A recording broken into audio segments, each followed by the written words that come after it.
안녕하세요. 오늘은 미베인 보고서가 왜 아직도 엉터리인지 탐구해 보도록 하겠습니다. 현지 시각으로 5월 21일 미베인의 5차 보고서가 나왔습니다. 제가 살펴봤는데 예전에 가지고 있던 치명적 문제, 즉 가비지 데이터 문제가 고스란히 남아 있었습니다. 미베인 교수가 아직도 한국의 사전선거 제도에 대해 전혀 감을 못 잡고 있다는 얘기죠. 때마침 박근혜 정부 때 통계청장을 하던 분이 이번에 강남구 병 지역구에서 국회의원에 당선됐다고 하는데요. 이분이 미베인의 가비지 데이터 문제를 수정하여 이포렌직스, 즉 미베인의 선거부정 감식 모델을 돌려봤다고 합니다. 결과는 미베인 보고서와는 딴판이었습니다. 유경준 당선인의 글을 보시죠. 미베인 교수가 범한 오류를 바로잡으면 어떤 결과가 나올까?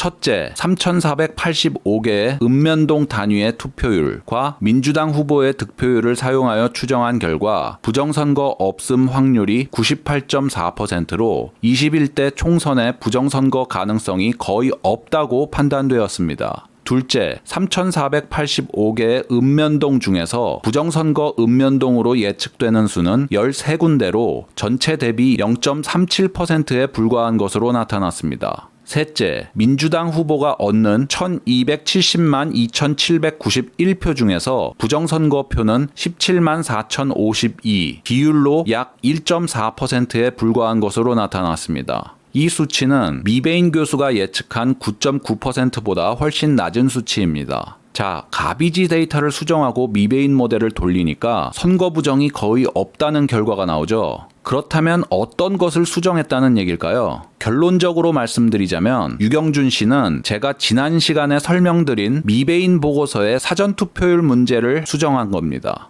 한국의 선거제도 하에서 사전투표율이란 개념은 성립할 수 없고 관내 사전투표와 관내 사전투표 그리고 당일투표소 이 셋의 행정구역 레벨이 다 다른데 미베인은 이러한 것들을 다 무시하고 사전투표율을 집계해서 모델에 때려 넣은 겁니다. 이러한 미베인 보고서의 문제점을 인식한 유경준 씨는 우선 당일투표와 사전투표를 읍면동 단위로 통합하여 집계함으로써 가비지 데이터 문제를 어느 정도 해결합니다. 그런데 이상한 점이 있습니다. 자, 이 부분에서 본고의 분석은 사전투표율 중 관외 사전투표는 개별 투표구로 분류가 현재 안 되기 때문에 본 분석에는 반영되지 못한 한계가 있다. 그러니까 유경준 씨가 미베인 모델을 돌릴 때 관내 사전투표를 분석에 반영할 수 없었다는 얘기입니다. 왜 반영하지 못했을까요? 보시는 그래프는 미베인 보고서의 그림 1과 그에 관한 본문의 설명입니다.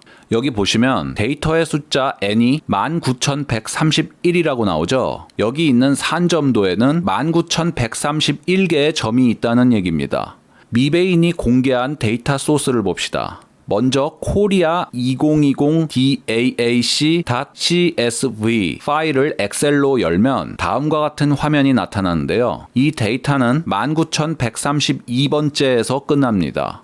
여기 컬럼 이름이 있는 첫 번째 행을 빼면 데이터 개수는 19,131개임을 확인할 수 있죠. 아까 산점도에 있는 점의 개수와 일치합니다. 그런데 미베인은 여기에서 아주 치명적인 실수를 저지릅니다. 데이터의 단위가 제각각인데 이걸 다 뒤섞어 놓고 산점도를 그린 것입니다. 보시는 화면은 선관위에서 제공하는 강남구 갑 개표 결과입니다. 여기 거소선상 투표, 관내 사전 투표, 국외 부재자 투표, 국외 부재자 투표 공관 이런 순서로 돼 있죠. 그리고 신사동의 관내 사전 투표가 나오고 신사동 제1투표소부터 5투표소까지 나오죠. 그 다음이 노년 1동 관내 사전 투표가 나오고 노년 1동 제1투표소부터 제5투표소까지 나옵니다. 미베인은 이 순서 그대로 데이터를 다 가져다 씁니다. 여기 disabled underbar ship이 거소선상 투표를 의미하고 pre-vote underbar out이 관내 사전 투표, abroad가 국외 부재자 투표, abroad office가 국외 부재자 투표 공관이라고 해석되죠.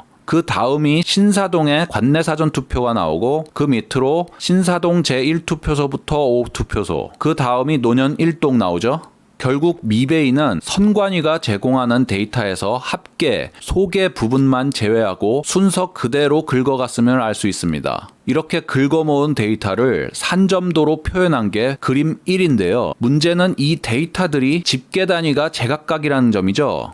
보시는 화면은 지난 시간에도 보여드렸던 자료인데요. 선관위가 관외 사전투표를 집계하는 최소 단위는 선거구입니다. 여기서 선거구란 강남구 갑, 해운대 을 등과 같이 한 명의 국회의원이 선출되는 행정구역 단위입니다. 그러나 관내 사전투표를 집계하는 최소 단위는 선거구의 하위 레벨인 읍면동입니다. 그리고 당일 투표의 최소 단위는 읍면동의 하위 레벨인 투표소입니다. 이들은 행정구역 단위가 다 다르죠. 그래서 행정구역 단위를 통일시킨 데이터를 사용해야 합니다. 하지만 미베이는 이러한 행정구역 단위를 다 무시하고 선거구 단위의 관외 사전투표와 읍면동 단위의 관내 사전투표를 당일 투표소와 같은 단위로 취급하고 이를 모두 짬뽕을 해가지고 하나의 산점도에 때려 넣는 엽기적인 행각을 한 것입니다. 그에 반해 유경준 씨는 데이터를 읍면동 단위로 통일하여 모델을 돌렸다고 했죠.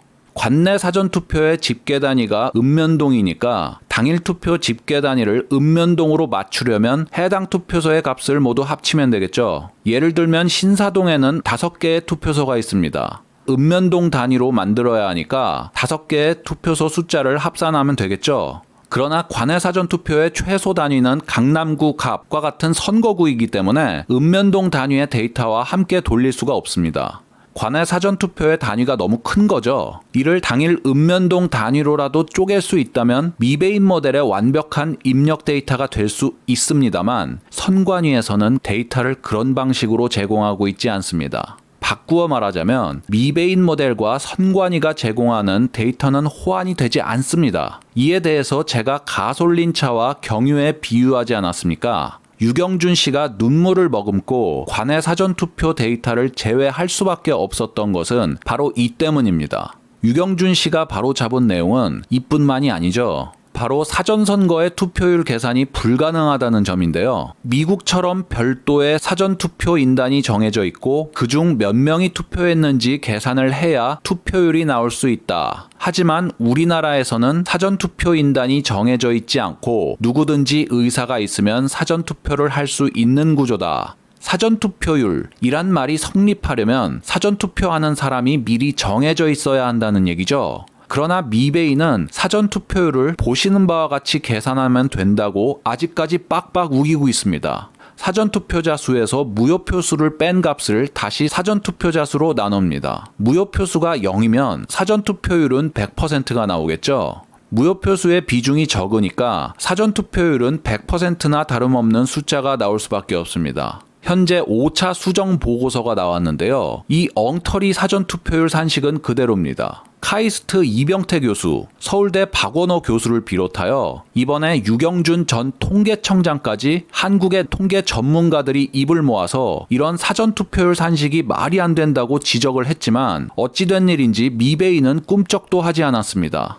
무슨 인디케이터 변수로 잘 통제하면 된다고 하는데 이것도 사전투표율 산식에 무슨 문제가 있는지 전혀 감을 못 잡았다는 증거입니다. 보시는 바와 같은 투표율의 히스토그램에서 오른쪽 봉우리가 기둥 형태로 높이 솟아있는 이유는 바로 미베인이 엉터리 사전투표율을 고집하고 있기 때문입니다. 이 그래프에서 투표율 분포의 봉우리를 2개로 만든 장본인은 부정선거가 아니라 미베인입니다. 그런데 미베이는 이게 봉우리가 2개라는 게 선거 부정의 신호라고 자신의 강의 자료에 버젓이 명시해 놓고 있습니다. 제가 지난 영상에서 딥티 테스트란 어떤 분포의 봉우리가 하나인지 검사하는 방법이라고 했죠. 여기 부정행위가 없다고 판정하기 위해서는 딥티라는 테스트 값이 0.05보다 커야 한다고 나옵니다. 즉 이 값이 0.05보다 크면 봉우리가 하나인 분포로 쳐준다는 얘기입니다. 그런데 미베인 보고서의 표 3에 나타난 딥티 테스트 값이 0으로 나오죠. 빼도 박도 못하게 봉우리가 2개 이상이라는 얘기입니다. 다시 말씀드리지만 투표율 분포의 봉우리가 2개로 나타난 것은 미베인이 100% 근처에 몰릴 수밖에 없는 사전투표율을 고집했기 때문이죠. 그런데 투표율 분포에다 대고 봉우리가 하나인지 여러 개인지 확인하는 테스트를 했다는 것은 미베인이 사전투표율이 100%에 몰리는 이유가 아직도 뭔지 감을 못 잡는다는 명백한 증거입니다. 5차 수정 보고서가 나온 아직까지도 정정되지 않고 있는 오류는 이뿐만이 아니죠. 보시는 화면은 미베인 보고서의 그림 2, 3, 4, 5에 있는 국내 당일 투표 선거구 산점도입니다. 그림 2와 그 밑에 있는 그림 4가 같은 산점도이고 그림 3과 그림 5가 같은 산점도인데요. 위에 있는 그림이 등고선을 표시해 놓고 있다는 점을 제외하고는 아랫 그림과 차이가 없습니다. 저번 영상에서 지적했다시피 이 그래프의 투표율을 보십시오. 가장 작은 값이 70% 정도로 나오고 심지어는 100%에 근접한 투표율도 있죠. 이번 총선 투표율의 평균이 66%이니까 선거구별 당일 투표율은 많아야 60% 언저리에서 나타나야 합니다. 게다가 사전투표가 제외됐으니 전체 투표율 평균보다 더 작게 나와야 정상이겠죠. 제가 미베인이 공개한 데이터 소스를 가지고 강남구 갑 선거구의 당일 투표율을 계산해 보았습니다. 자, 몇 퍼센트 나옵니까? 51%죠. 미베인이 그린 산점도에서는 51%짜리 투표율을 나타내는 점이 어디에도 존재하지 않습니다. 최저값이 70%니까요. 미베인이 강남구 갑 데이터를 제외시킨 걸까요? 그게 아니죠. 숫자를 완전히 잘못 집계 했다는 얘기겠죠. 미베인을 추종하는 어떤 분은 디스트릭트, 일렉션 데이, not abroad가 다른 걸 의미한다고 주장하는데요. 보시다시피 미베인은 디스트릭트의 의미를 잘 알고 있습니다. 여기 미베인이 공개한 데이터 소스 파일을 보시면 디스트릭트 칼럼에 나오는 값이 선거구 명임을 확인하실 수 있습니다. 여기 강남구 갑을 알파벳으로 표시해놨죠. 일렉션 데이는 선거 당일을 뜻하고 not abroad는 국내임을 뜻합니다. 그러니까 이 그래프는 국내 당일 선거구라고 해석하는 게 가장 정확하고 미베인도 이것을 알고 썼다는 게 자명합니다. 정리하겠습니다. 미베인의 5차 보고서가 나왔지만 기존에 지적됐던 치명적인 오류는 전혀 수정되고 있지 않습니다. 미베인은 100% 가까이 나올 수밖에 없는 사전투표율을 고집하면서 그것 때문에 투표율 분포에 나타난 봉우리를 가지고 선거 부정의 신호로 간주했습니다. 관내 사전투표는 선거구 단위로 집계되고 관내 사전투표는 읍면동 단위로 집계되는데 단위가 제각각인 사전투표 데이터를 읍면동 하위 레벨 단위인 당일 투표소 데이터와 짬뽕을 만들어 놓고 이를 모델에 넣고 돌려버렸습니다. 미베인에 의하면 많은 선거구에서 당일 투표율이 90%가 넘고 심지어는 거의 100%인 선거구가 있다고 합니다. 그러나 이번 총선에서 90%가 넘는 투표율이 나왔던 선거구는 단 한 곳도 존재하지 않습니다. 미베인의 메신저를 자처하고 있는 와세다 대학의 정훈 교수는 3차 미베인 보고서가 나왔을 때 다음과 같은 글을 페이스북에 게시했습니다. 데이터 오류 논란 종결. 결론적으로 말해서 오류가 제거된 데이터를 사용해서 재분석해본 결과 이번 21대 총선에서 선거 부정이 감지되었다는 결과는 달라지지 않았다. 이 오류를 수정한 건 미베인이 아니라 유경준 전 통계청장입니다. 미베인이 범했던 엉터리 사전투표율 문제를 수정하여 미베인의 이포렌직스 모델을 그대로 돌려봤더니 이번에 치러진 총선은 부정선거가 아니라는 감식 결과가 나왔습니다. 관외 사전투표를 반영하지 않은 한계가 있지만 미베인의 엉터리 보고서보다는 훨씬 의미가 있다 할 수 있습니다. 오늘은 여기까지입니다. 감사합니다.